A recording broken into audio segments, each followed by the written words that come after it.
You have an incredible amount of power. Why should we trust you? You shouldn't. That answer came from the CEO of the most powerful AI company on Earth. And honestly, it might be the most honest thing he's ever said. Since launching ChatGPT, OpenAI has become one of the most influential companies in the world. But the story of what's really been going on behind the scenes is absolutely wild. Secret betrayals, a boardroom coup, broken promises, and a technology that might change or end everything we know. This is the insane story of OpenAI. Our story starts with a college dropout. Sam Altman was studying computer science at Stanford, but he walked away to chase his own startup. It was called Looped, an app for sharing your location with friends. There was just one tiny problem. Sam started it before the iPhone even existed. Imagine building a phone app before the modern phone. But here's the thing about Sam.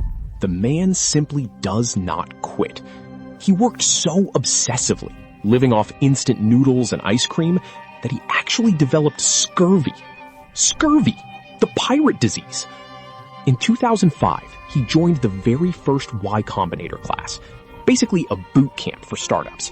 And that's where he caught the eye of its founder, Paul Graham. Paul became Sam's mentor, but he also noticed something curious about the kid. He said, and I love this quote, "Sam is extremely good at becoming powerful. You could parachute him into an island full of cannibals and come back in 5 years, and he'd be the king." Remember that quote, because it's about to explain everything. By 30, Sam was running Y Combinator itself, the most prestigious startup accelerator in the world. He knew everyone in Silicon Valley. And his favorite topic on stage? Artificial intelligence. Meanwhile, in 2015, Elon Musk was terrified. I don't think most people understand just how quickly machine intelligence is advancing. See, at this point, Google basically owned artificial intelligence. 3/4 of the world's top AI talent worked for them. So Elon went straight to Google CEO, Larry Page, and asked him, how can you be sure superintelligence won't wipe out humanity? And Larry, he just brushed it off, told Elon he was being paranoid.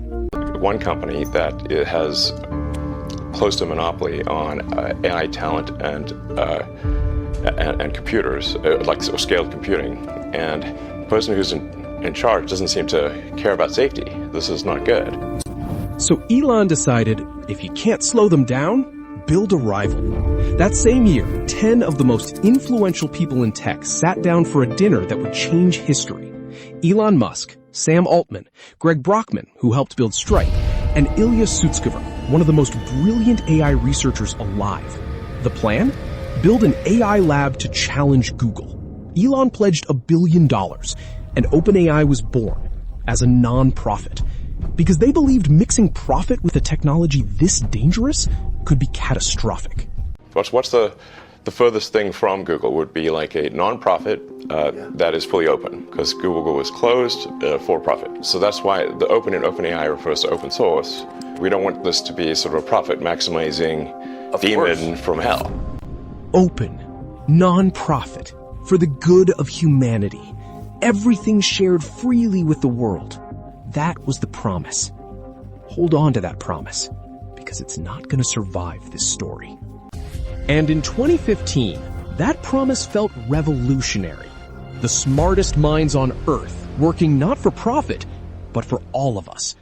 It sounded too good to be true. Spoiler, it was. Now, you'd expect a world-changing company to start with a bang. Nope. OpenAI didn't even have an office. Just a handful of people in Greg Brockman's apartment. We're sitting essentially on a couch at a kitchen counter and on a bed, and that's pretty much it. That's where the work is getting done.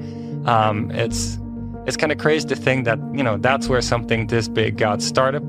And honestly, they had no idea what they were doing. They spent months building a bot to play a video game called Dota 2. They tried making a robot butler. One early employee literally admitted, "We were just doing random stuff and seeing what would happen." But here's what they did have. A shared obsession. A dream called AGI, Artificial General Intelligence. AI that could match or surpass humans at almost anything. And inside those walls, employees talked about AGI like they were building God. Because think about it. If you build a machine smarter than us, that machine can build even smarter machines. Some researchers call it the last invention humanity will ever need to make. It will solve employment, it will solve disease, it will solve poverty, but it will also create new problems. The problem of fake news is going to be 1,000,000 times worse. Cyber attacks will become much more extreme. We will have totally automated AI weapons. And when they talked about the dangers, it got dark. Ilya had this analogy that honestly gives me chills. It's not that it's going to actively hate humans and want to harm them, but it's just going to be too powerful. And I think a good analogy would be the way humans treat animals. It's not that we hate animals, but when the time comes to build a highway between two cities, we are not asking the animals for permission. And Sam? Sam managed to hold both thoughts at once, in the strangest way possible. I think AI will probably, most likely, sort of lead to the end of the world, but in the meantime, there will be great companies. The funny part? They were saying all this while building video game bots, so nobody took them seriously. The world laughed. The world would not be laughing for long. And to understand why nobody believed them, you need to know one thing. For decades, AI had been a graveyard of broken promises. They even had a name for it, the AI winter. Funding dried up, researchers walked away. AI could barely recognize a photo, let alone think. In 2017, everything changed. And here's the twist. The breakthrough didn't come from OpenAI. It came from Google. A small team of Google engineers published a paper with a strange title, Attention is All You Need. Inside was a new architecture called the Transformer. Before this, AI was painfully narrow. Train it to do one task, and that's all it could do. The Transformer was different. You could feed it messy, unlabeled data, basically the entire internet, and it would teach itself. And that's where the name comes from, by the way. GPT. Generative, pre-trained transformer. But here's the billion-dollar irony. Google invented it and then sat on it. They were too big, too slow, too scared. Scared a chatbot might say something embarrassing. Scared it might hurt their search business. So they left the door wide open. And Ilya Sutskever walked right through it. He read that paper and immediately saw what Google couldn't. OpenAI went all in on the Transformer, feeding it everything humans had ever written online. Was scraping the whole internet legal? Silicon Valley has a saying, ask forgiveness, not permission. And it worked. Terrifyingly well. So well that when they built GPT-2, OpenAI suddenly announced they would not release it because it was, quote, too dangerous. The company founded on openness was starting to close its doors. And trust me, that was just the beginning. So how do you actually teach a machine to think? Simple. You feed it everything. Every book ever digitized, every article, every argument on the internet. Billions of words poured into a giant artificial brain. And here's the unsettling part. Even its creators don't fully understand what happens inside. They call it a black box. We add input, we receive output, and in between, a mystery. We built a mind we can't look inside. Inside massive data centers like these, tens of thousands of processors run day and night, burning through more electricity than entire cities. This is what thinking looks like at industrial scale. Every answer ChatGPT gives you is born in a place like this. And OpenAI was about to push this machinery further than anyone in history. In 2018, the first crack appeared. Elon Musk quit OpenAI's board. The official reason? conflict of interest with Tesla. The real reason? Elon had tried to take over. He wanted to be CEO. He wanted OpenAI folded into Tesla. The board said no. So Elon walked and took his money with him. Of the $1 billion he'd pledged, less than $100 million had actually arrived. Suddenly, OpenAI was broke and desperate. And this is where the betrayal happened. The non-profit, founded specifically because profit and AI shouldn't mix, became a for-profit company. Then they signed a $1 billion deal with Microsoft. Think about that. The company created to protect the world from big tech was now powering the biggest tech giant of them all. Elon was furious. He'd later sue them, demanding they rename themselves Closed AI. And with the restructure, OpenAI needed an official CEO. Guess who got the job? The man who could be parachuted onto an island of cannibals and come back king. By 2020, OpenAI unveiled GPT-3, a model so fluent, the developers testing it couldn't believe what they were seeing.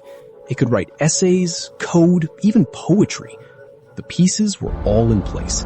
All they needed now was a product the whole world could touch. November 30th, 2022. A day that split history into before and after. OpenAI released a low-key research preview of a chatbot. No launch event, no hype. Just one tweet from Sam. Today, we launched ChatGPT. Try talking with it here. Inside the company, employees placed bets on how many users they'd get in week 1. The boldest guess? 100,000. They were off. By a lot. ChatGPT hit 100 million users in 2 months, the fastest growing app in human history. Facebook took 4.5 years to do that. ChatGPT did it in 60 days. But here's what most people never knew. Inside OpenAI, some of the safety team didn't even know it was being released. They were worried.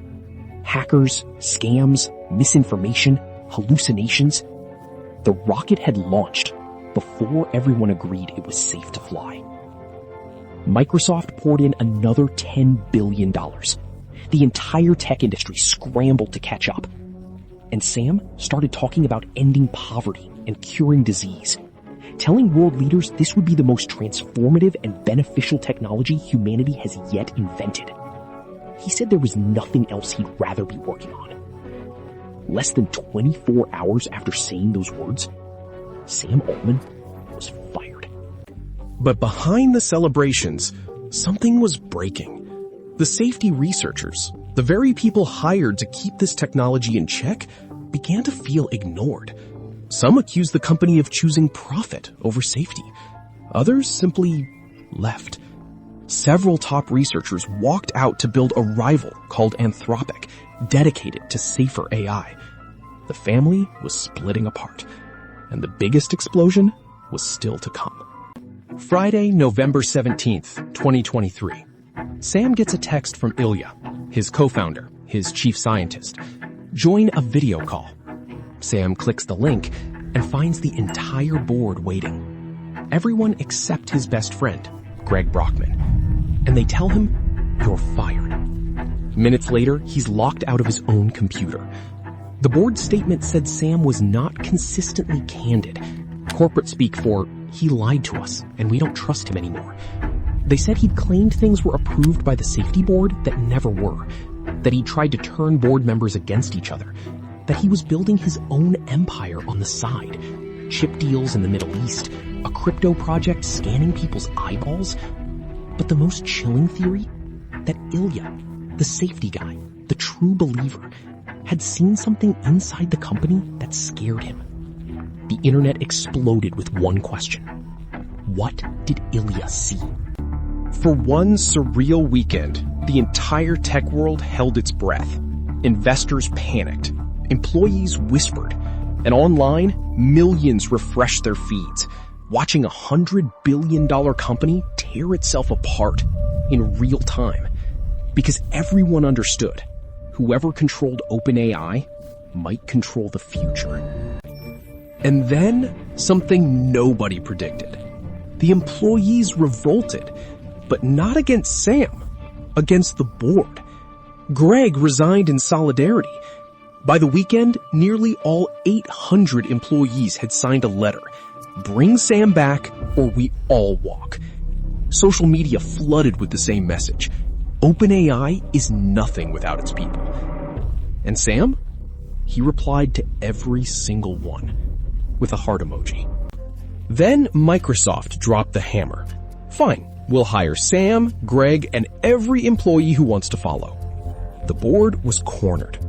And on Monday morning came the final dagger. Ilya, the man who started the coup, switched sides. I deeply regret my participation in the board's actions, he tweeted. If you come for the king, you best not miss. And they missed. By Tuesday, Sam was back as CEO. The board members who fired him? Gone. And Sam got a say in picking their replacements. Fired on Friday, untouchable by Tuesday. 5 days. But here's the part that should make you pause. Before all this, Sam said something. Over and over. The board can fire me. I think that's important. The board can fire me. Except when they tried, they couldn't. As for Ilya, he lost his board seat. And within 6 months, he was gone from OpenAI forever. Hey, how's it going? Hey there. It's going great. How about you? I see you're rocking an OpenAI hoodie. Nice choice. That's not a human. That's ChatGPT. Straight out of the movie Her. And people are already using it as a friend, a therapist, even a partner. Sam even asked Scarlett Johansson, the literal voice of the AI in that film, to voice ChatGPT. She said no. They released a voice that sounded eerily like her anyway. She sued. And the race? It's only accelerating. By 2025, OpenAI closed a $40 billion funding round, the largest in tech history. China's DeepSeek shook the entire industry overnight. Elon and Sam, once co-founders, now trade insults as bitter rivals. Every industry, including the one that made this very video, is being disrupted. So, where does this leave us? Nobody, not Sam, not Elon, not the smartest researchers on Earth, truly knows where this technology is headed. Maybe it cures cancer. Maybe it takes your job. Maybe it does both in the same year. The only certainty is that there's no going back. A company born as a nonprofit, promised to protect humanity, is now one of the most powerful, most secretive corporations on Earth, led by a man who always finds his way to the throne. So, were the ideals betrayed? Or was this the only way to build the future? Maybe the real answer is the one Sam gave right at the start. When they asked him, "Why should we trust you?" He told the truth. You shouldn't.